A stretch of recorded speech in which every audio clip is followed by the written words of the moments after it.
One winter night, a man stood in a forest in the Carpathian Mountains.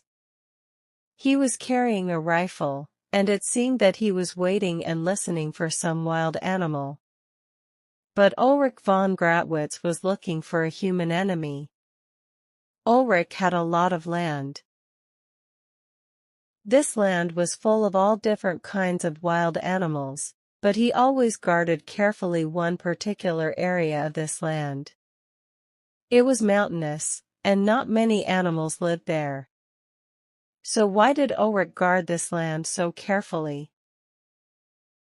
Many years ago, Ulrich's grandfather and a neighbor, Heinrich Sneem, had both wanted the same portion of land. They went to court, and Ulrich's grandfather won the case.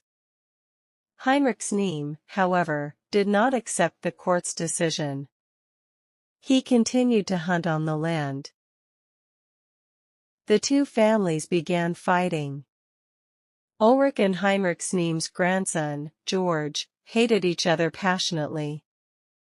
When they were boys, they wanted to kill each other. Now they were men, and they each wanted the other to suffer. This night, Ulrich and his forest guards were out looking for George and his men. It was a stormy night, and the wind was strong. Ulrich saw deer running from the contested area of land. Normally, during a storm, deer stay in one place. So he knew that his enemy was near. He told his guards to wait at the top of the hill, and walked off into the woods and down the hill by himself. He listened carefully for the sound of branches breaking. "I hope," he said to himself, "I will meet George Sneem tonight man to man. If I kill him here, no one will ever know." At that moment, as Ulrich walked around the trunk of a gigantic tree, he came face to face with George Sneem. The enemies stared at each other for a long silent moment. Each man had a rifle in his hand, each man had hate in his heart, and each man had murder in his thoughts.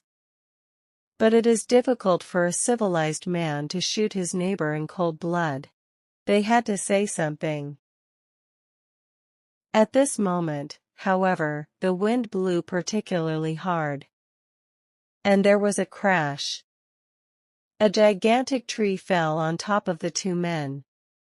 Ulrich von Gratwitz could not move. One arm was probably broken, and the other arm was partly under the trunk. His legs were under a large branch. His face was badly cut, and he had to blink several times to move the blood from his eyes. Almost next to him lay George Sneem, alive and fighting to move. Ulrich could see that he was in almost the same condition. Ulrich was both happy to be alive and angry at his situation. George was almost blind from the blood that flowed into his eyes, from cuts on his forehead. He stopped moving for a moment to listen, and then he laughed angrily. "So you weren't killed," said George, "but you're caught anyway. That's very funny. Ulrich von Gratwitz, caught in his stolen forest. Now that is real justice." And he laughed again, angrily and ironically. "I'm caught in my own forest," replied Ulrich. "When my men come to release me, you'll be sorry that you were caught poaching here in my forest."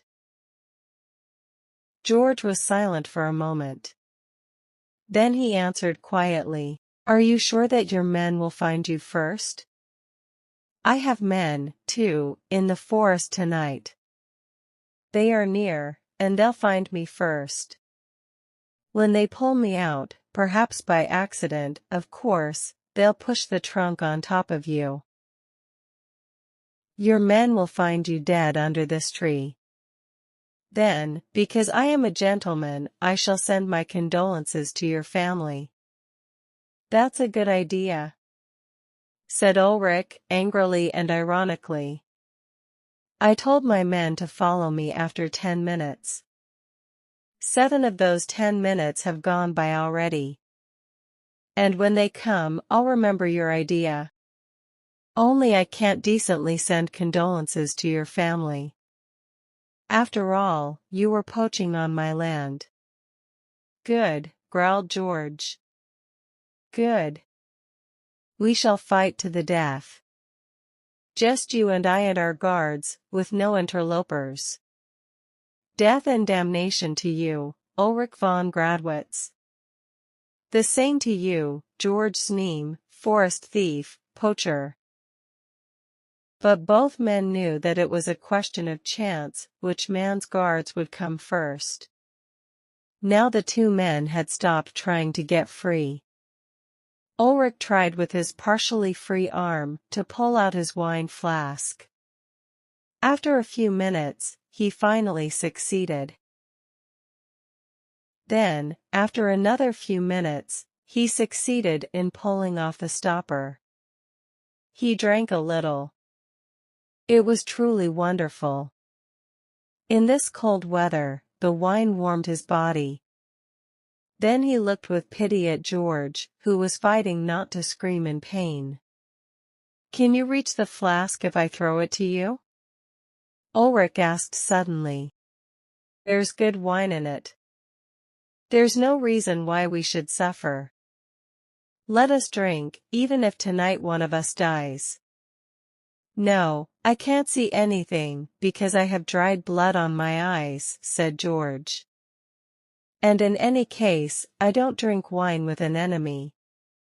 Ulrich was silent for a few minutes, listening to the sound of the wind. An idea was gradually formulating in his brain. This idea grew clearer every time he looked at George fighting against his pain. In the pain that Ulrich was feeling, the old hate was beginning to die. Neighbor, Ulrich said, you can do what you want if your men come first. It was a fair agreement, but I've changed my mind. If my men come first, they will help you first, as though you were my guest. We have fought all our lives over this stupid portion of forest. Tonight, lying here thinking, I have come to the conclusion that we have been fools. What is so important about this portion of forest? Neighbor, if you help me end this fight, I'll ask you to be my friend. George's name was silent for a long time. Ulrich began to think that he had fainted because of the pain. Then George spoke slowly. Everyone would be shocked if we rode into town together. Nobody can remember his name and a von Gratwitz talking to each other as friends. And there will be peace among the forest guards and their families if we end the fight tonight. And if we choose to make peace among our families, there is no one who will interfere, no interlopers from outside. You could come to my house at Christmas, and I could come to your castle on other holidays. I would never hunt on your land if you didn't invite me. And you could come and hunt ducks in my marshes. There is nobody around here who can stop us if we want to make peace. I have always thought that I wanted to hate you. But I changed my mind when you offered me your wine flask.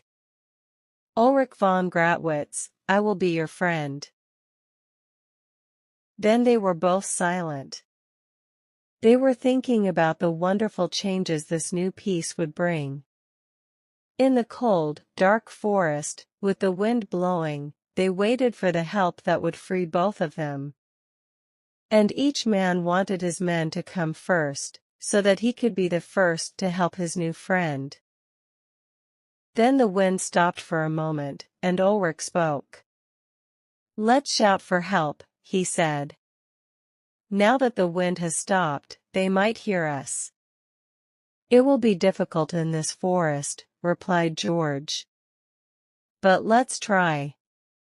Together then. Help! Help! The two men shouted together for help. Together again, said Ulrich a few minutes later. Help! Help! I heard something that time, I think, said Ulrich. I only heard the wind, said George. There was silence again for a few minutes, and then Ulrich shouted joyfully. I could see people coming through the forest. Both men shouted again. Help! Over here! Help! They can hear us. They've stopped. Now they've seen us. They're running down the hill toward us, cried Ulrich. How many are there? Asked George, who could not see because of the dried blood on his eyes. I can't see distinctly, said Ulrich. 9 or 10. They're your men, said George. I only had 7 men with me tonight. They are running quickly. What brave men! Said Ulrich gladly. Are they your men? Asked George. Are they your men? He repeated impatiently as Ulrich did not answer. No, said Ulrich with a laugh, but it was the idiotic laugh of a man who was very afraid. Who are they? Asked George quickly, trying to see what the other man would have preferred not to see. Wolves,